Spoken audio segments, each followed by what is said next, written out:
So this talk I've got is just about some thoughts that I've had about how to improve the visibility of your federation across your nation. Some ideas and general thinkings that I've had over time, in no particular order.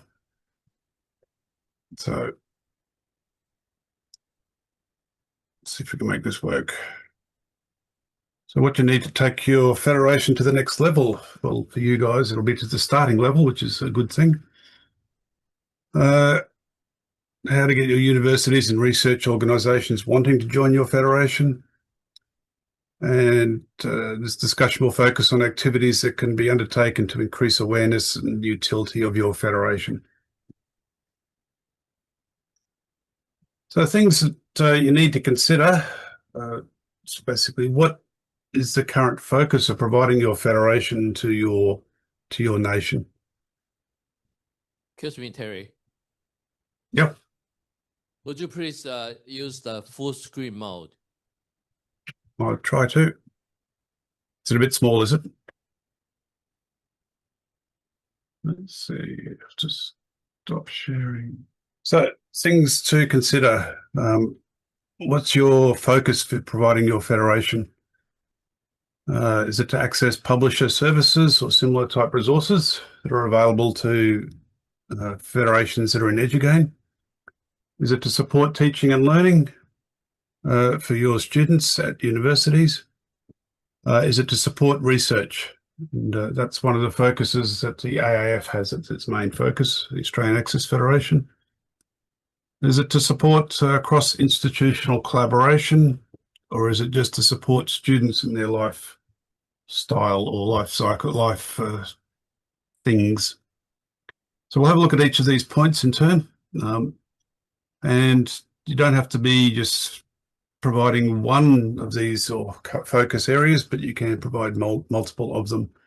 And each will have different aspects to what sort of things you can do to improve your federation. So accessing publishers and similar resources, the simplest way to do that is to connect your federation to EduGain once you have a federation. There are many services, many publishers already available in EduGain. They're mostly accessible if you connect your federation to EduGain, and it's a fairly straightforward process, but it is a fairly time-consuming process to connect to EduGain. Some of these services will require attributes, and many of these services will support the entity categories that refeds operate with. There are 3 entity categories that you should be enabling on all of your IDPs. At least 3, there's actually 4. There's an older one called Research and Scholarship, or RNS.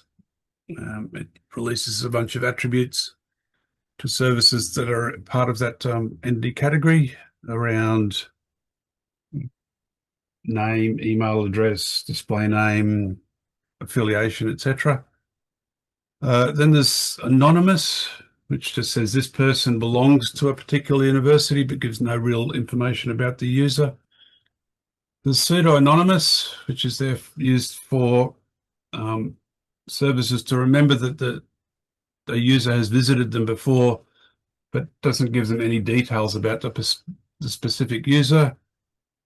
And then there's personalized entity category, which is very similar to the Research and Scholarship, which gives the email address,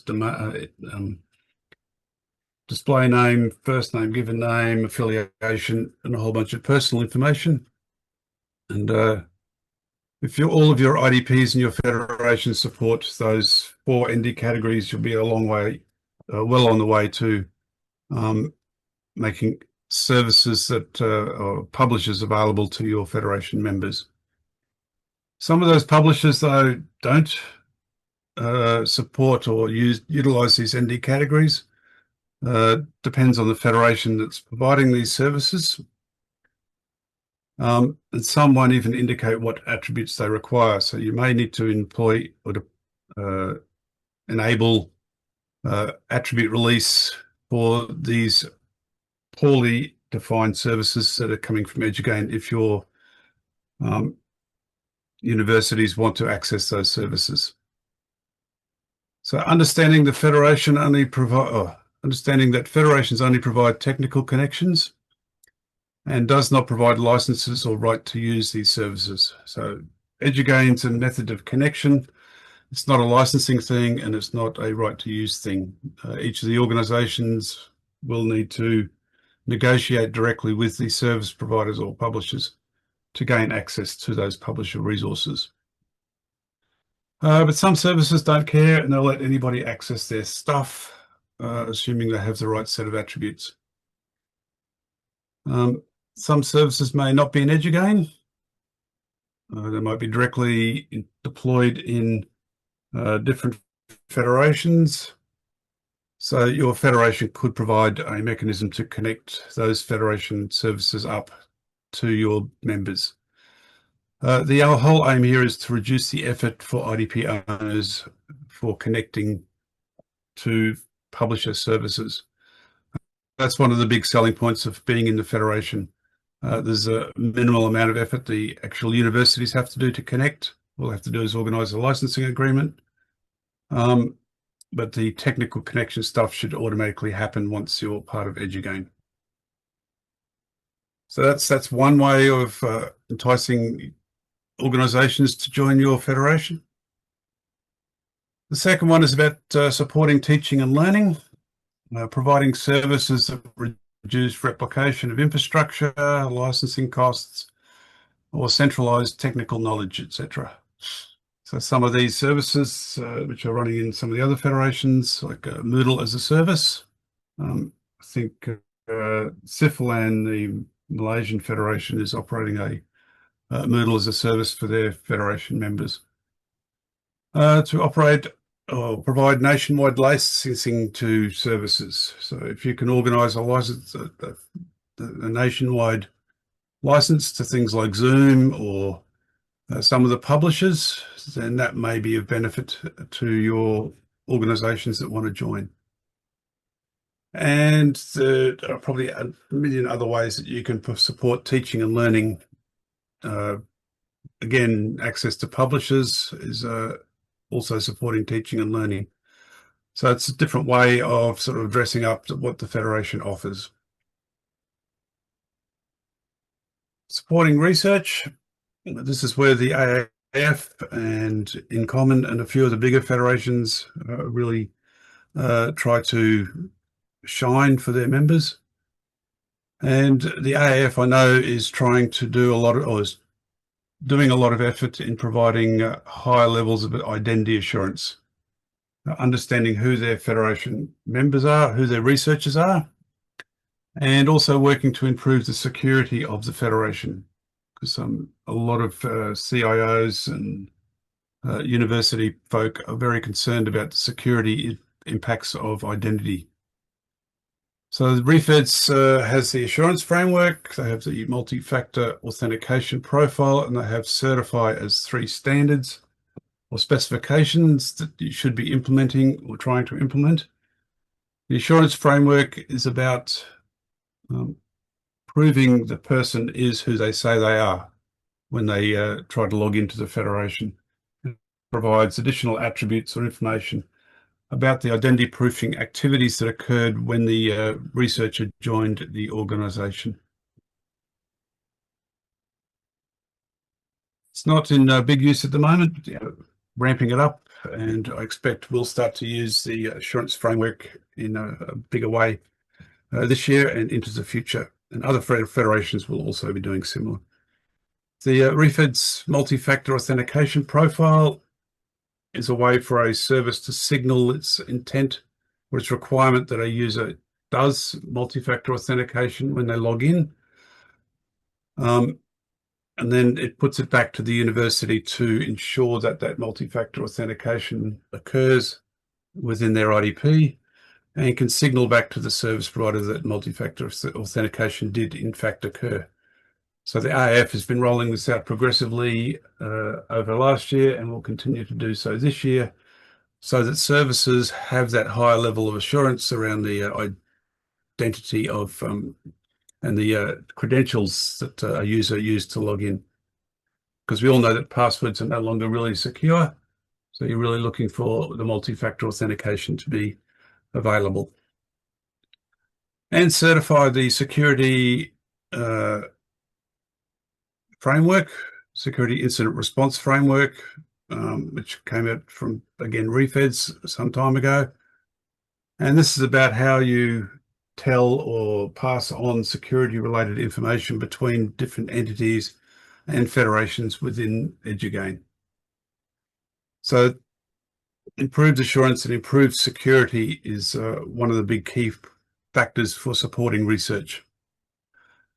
The IAF has also developed a policy framework to assist research infrastructures to join the federation. And this policy framework goes into things like the assurance stuff. It goes into how you do or how you can set up authorization, how you can define groups, memberships, roles, etc., to help the technology actually provide the right access to the right content to the right people at the right time. So you need these policy frameworks, and the AF has been working with the ARC Blueprint group to improve the policy frameworks that the ARC Blueprint team have come up with in the past, and to socialize that with the research infrastructure activities that are occurring in the AAF. That's one example. The next thing is providing an authorization service or authorization capabilities within your federation. Now, authorization is much more difficult than authentication. You actually need additional information to be provided so that a service or a group of services can decide if a user has the right roles, has the right entitlements, has the right group memberships to access the service or the content within the service. The difficulty comes about because there's no common set of attributes available for authorization provided by the universities. So the AAF is looking at tools like CI Logon, KeyCloak, and others that will allow the service or the collaboration to inject additional information so that these authorization decisions can be made. And these authorization decisions are then based on the policy framework that is decided or worked out with the infrastructure providers. Identity linking. So you've got people coming in who want to log in via can log in via their federated authentication, but you want to link them up to their ORCID so you can capture their ORCID information as they do research, so that the research activity can be tracked and monitored and reported on. And that's a big effort at the moment within the AAF, is to improve the reporting back to the government, who provides a lot of the funding. So linking of ORCIDs to research infrastructure is a big activity. In fact, the two funding bodies within Australia, the NHMRC, which does medical research funding, and the ARDC, which does just general research funding, both require a researcher to provide their ORCID identity when they request research funding. And I think they'll be moving to actually publish a successful research funded activity into ORCID, so that they can start to link all of the activities together back to the funding source through the infrastructure with the people, and utilizing a whole raft of persistent identifiers to track and report on that stuff. The option to link with social identities is also important, particularly for people from one university to another, or have a citizen science type identity as well that they want to link into a research infrastructure. And a researcher's passport. This is an initiative that came out of a number of projects to provide people researchers with a passport that entitles them to various accesses to data sets, infrastructure, etc., to be able to link in and grab that researcher passport and pass it on to a research infrastructure so it can determine, again, if the user is authorized to access stuff. One of the big feedback things we've had from our research infrastructure providers is the narrowness of our user community. We very much support universities and peak research bodies, such as our CSIRO and a number of other peak research bodies, but we don't really touch on government researchers. We have nothing to do at the moment with industry research, and the community citizen scientists are way out in the cold. So the AAF is looking at ways to bring in researchers from government, bring in researchers from industry and the community to participate in research activities through the Federation. It's very challenging trying to bring in these identities, particularly the community citizen scientists, because there's nowhere that they have no affiliation to any particular body. So they're just basically Joe Blogs. So getting identity verification, high levels of identity assurance for these folks is much more difficult. But these are the challenges that you need to tackle if you're going to effectively support research, because not all research happens in universities. It happens collaboratively with your industry partners, with your government partners, etc. There's also the tools that you need to support. HPC and data storage. In Australia, we've got a OpenStack, which is available to any researcher who's part of the Federation. It's run by the AADC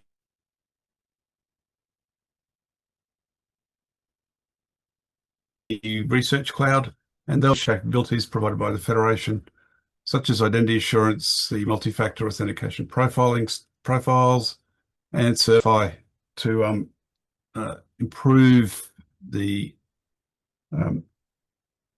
security and access requirements for that particular OpenStack service. We're also talking to HPC providers, which would be NCI and PAWSI, about how they can utilize the Federation to provide their services to our research community. So it's not just talking to and getting more researchers involved, it's about how you can connect all of your research infrastructure into your Federation to make it accessible to the right people at the right time. Next is cross-institutional collaboration. I could just back it up a second. Get back. Previous. Supporting research. I'm just going to go with this. It's not just a matter of joining the Federation. It's a big piece of work. We have actually now, or the AAF has now, a team that will work collaboratively with research infrastructure, work through the policy framework with them, provide them project management, policy management folk, and program management folk to help them bring in their services into a Federation environment that provides a lot of these services. The aim for us is, or for the AAF, is to provide a reusable set of infrastructure. So it's not bespoke. And a lot of the effort that the research infrastructures have been going through previously has been building these bespoke tool sets that does the authorization that they need. So the AAF has been really focused on building this policy framework and these tools that makes it easier for these research communities to join.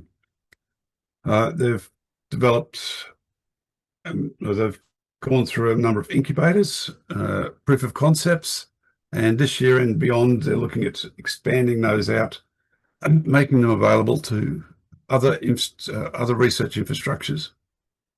So there's a real big push to get as much research flowing through the Federation and connecting as many people, many researchers as possible. Excuse me. Cross-institutional collaboration. So there's a lot of commercial competition in providing cross-institutional collaboration solutions. So it may be a hard sell to actually set up something in your federation that does this. But some of the cross-collaborational tools include file sharing, and there are a lot of tools out there, like Box, Dropbox, Google Drive, SharePoint, etc., that provide a lot of file sharing. But a number of federations, many federations, provide a file sender solution to provide high-speed, large data set moving capabilities for researchers. Access to wikis and blogs, setting up a wiki for your federation, setting up a blog that anyone can access or use. Again, there really needs to be a good use case for doing that, because there's 1,000,001 blogs that folk can get access to. Shared document development, so Miro, Google, SharePoint, again, a lot of tools already out there. So putting Federation in front of some of these tools might be of value, but not replicating the tools themselves. And software development, sort of collaborative software development, and again, plenty of tools, GitLab, GitHub, etc., which can also be federated into your identity federation. So providing a federated front end to GitLab, or a GitLab instance with a federated front end, might be of value to provide to your research and staff and student communities. Facilitating federated collaboration tools and services may be more cost effective than attempting to provide new services. So working with those providers, providing a federated front end to your community may be the way to go, rather than trying to really to build a new sort of infrastructure. Supporting students, student lifestyle options, so cheaper food, music, clothing, entertainment, flights, etc.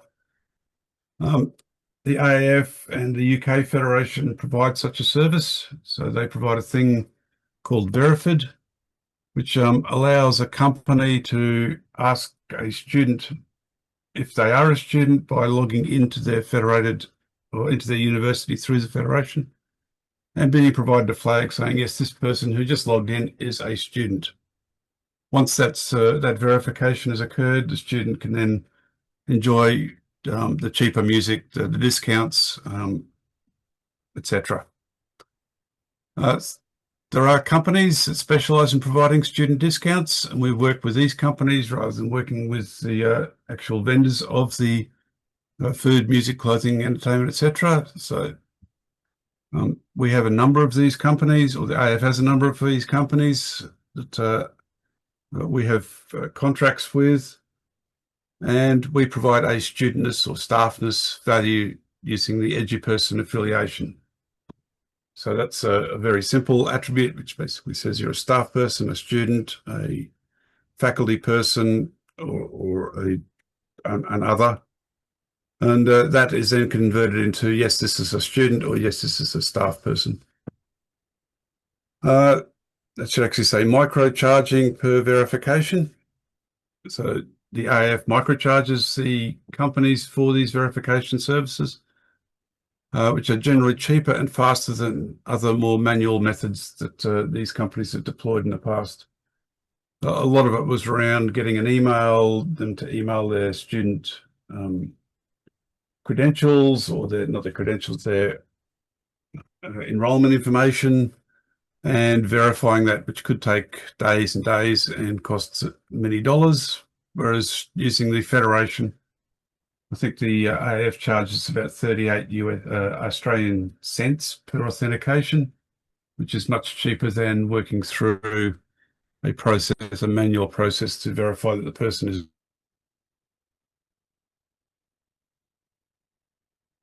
a student. It's the ongoing costs of running the Federation. So that's some of the different things you can do to support different activities or initiatives within your federation. But you also need to have a look at the tools and activities you're providing to your federation members. Recently, the IAF has published a service catalogue, which is available to anyone who wants to use the catalogue and can see all of the services that are available in the federation. It's got a search capability. It provides information, provides links onto how to log into the service, and it's a sort of work in progress. So it will continue to grow over time. We'll get more and more services added to it, and I believe they're going to put the EduGain services into there as well at some point, so that there'll be this huge array of services that a researcher, a staff person, or a student can search through to find the thing that they want to do in the federation. It needs to be easily searchable, and it needs to have current information. So that's some of the things that the AF is going to be working on this year, is ensuring that the information held within the service catalogue is always current by engaging directly with the service owners to get that information updated on a regular basis. Reporting and business intelligence. This is another new feature of the AAF.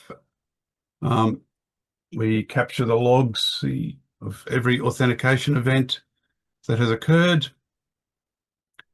and we provide a dashboard of reports and the ability for a IDP admin to download the raw data so they can generate their own reports over various timeframes. It's done this way so that we can ensure confidentiality, so only this identity provider that owns the data can get the data, so it can't be seeing what other universities are doing or what other services are doing. And it's got unlimited potential. If an organization wants a specific report, the IAF has a report team that can generate that report. Once a report's written for one organization, it can then be deployed for all of the organizations.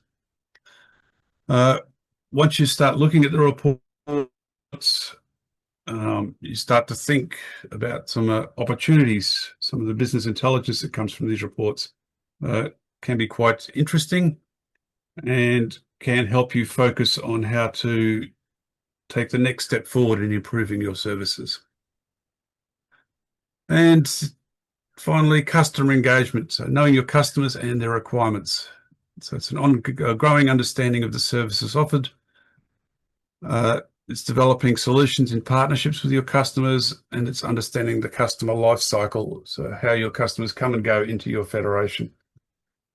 The idea is that you try and keep your customers as long as possible, but we have noticed in the AAF that particularly project-based services will come, they'll run for a year or two, they'll stop being funded, and the service will just stop, but they won't remove their entry from the federation. So people will find this service, try and log in, and it will be broken. So you need to have this ongoing customer engagement activity, and this is something the AAF is improving on over time.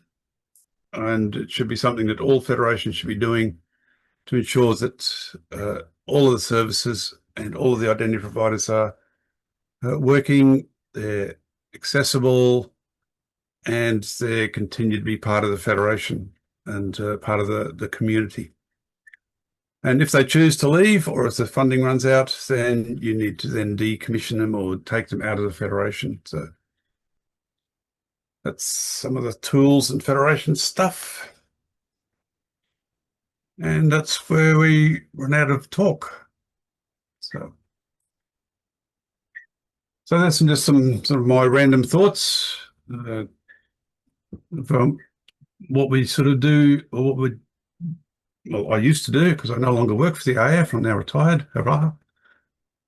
But that's some of the things that I left my team with to do for this year and beyond into improving the AAF.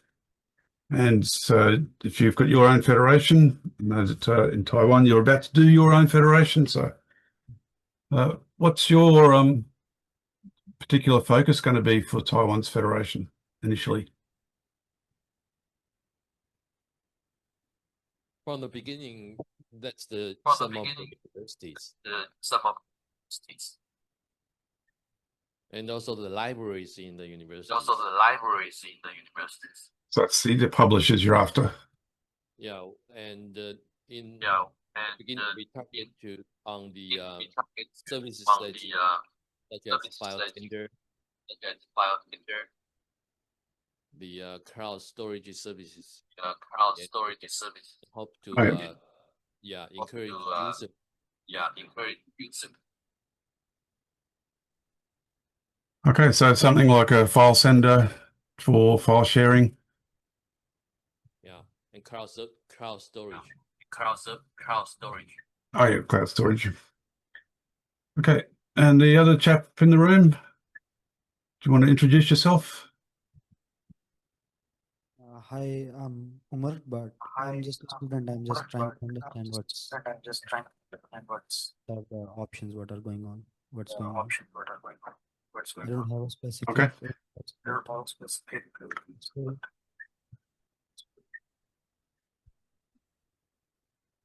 Can you understand? I think there is an echo. I think so. You're just finding out what's happening. I'm just exploring the event. That's it. That's okay. Okay, nice. Okay. So it was really meant to be more of a discussion if there was more people in the room, but I think we're all discussed out. Are there any questions from you guys, or are we going to call it? Nope. Any questions? No question here.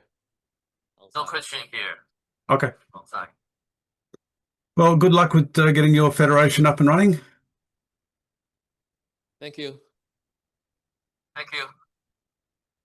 Okay. Well, I'm going to leave you to it. We're coming up to, what's the time now? 6 o'clock. So it's a bit short. You've got an extra hour in your day. Thanks for attending, guys. Thank you, Terry.